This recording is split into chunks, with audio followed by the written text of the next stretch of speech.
You think you know dogs? You're wrong. Did you see that? Pause if you need to.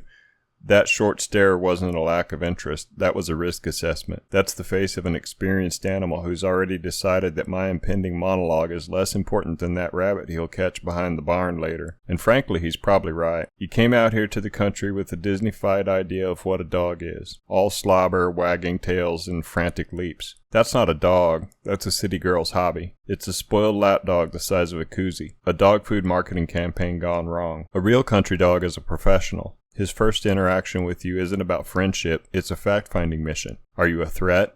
An official visitor? Do you have treats? Or are you just going to get in my damn way? These aren't personal questions, they're the silent terms of a forming business deal. Because you see, a country dog isn't a hobby, he's a contractor. His first job is perimeter patrol. You'll see him trotting along the fence line, nose to the ground. It's not a leisure stroll, it's a security suite. He's cataloging every scent, every burrow, every new hole in the fence, and every shadow of a coyote that's passed this way in the last 24 hours. When he barks at an empty field after dark, he's not just being irrational. He's announcing his presence. He's telling the world he's a four-legged defense system. It's an old-world defense mechanism. And you'll also notice the dog network, where after dark, if new threats move through the area, dogs will bark to pass along the information to the next farm. Smart. The next job is pest management.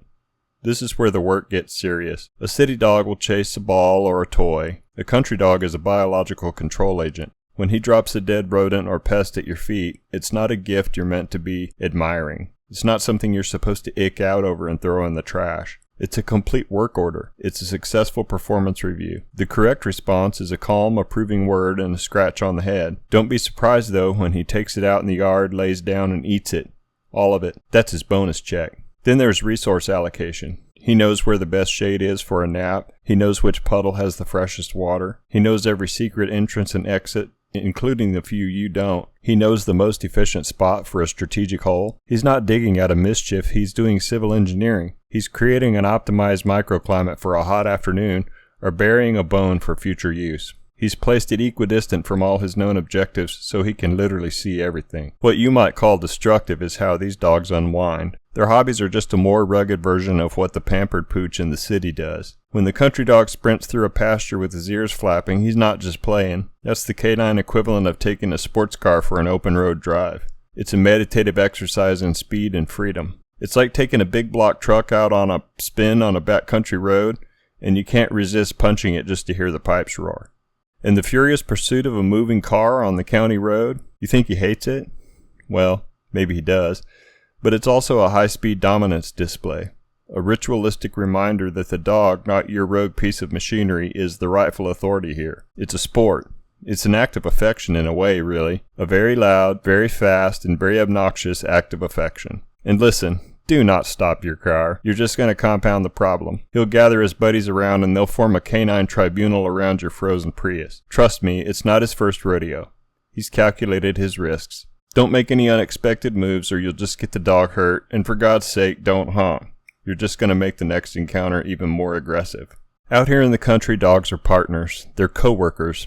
Sure, they can be your friend, but they're not trying to be a human. They're too busy doing dog things. And they're doing a damn fine job of it, too. So you're out here in the country and you decided to go for a walk, or a jog, or maybe you took a wrong turn, and you're confronted by a dog on full alert. He's barking, he's running at you, and you might think, oh, I'll just be friendly. Don't, you'll only be misinterpreted. He doesn't care anyway. This isn't the place for your cycling hobby either unless you're prepared to deal with an expert. The advice is simple, old school advice.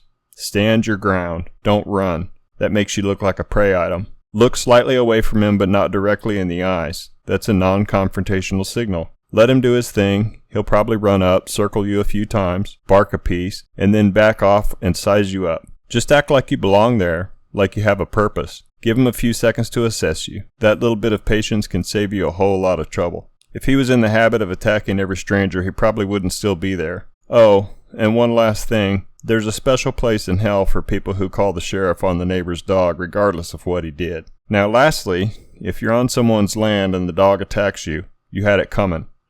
Don't be stupid. A gate is a gate for a reason. If there's a gate in the country, you better call first or really know what you're getting into. For those of you city folks who think you would just bring a weapon, yeah, go ahead. There's people like me out here who actually have a whole gang of dogs, and they don't get to church much. My money is on the dog.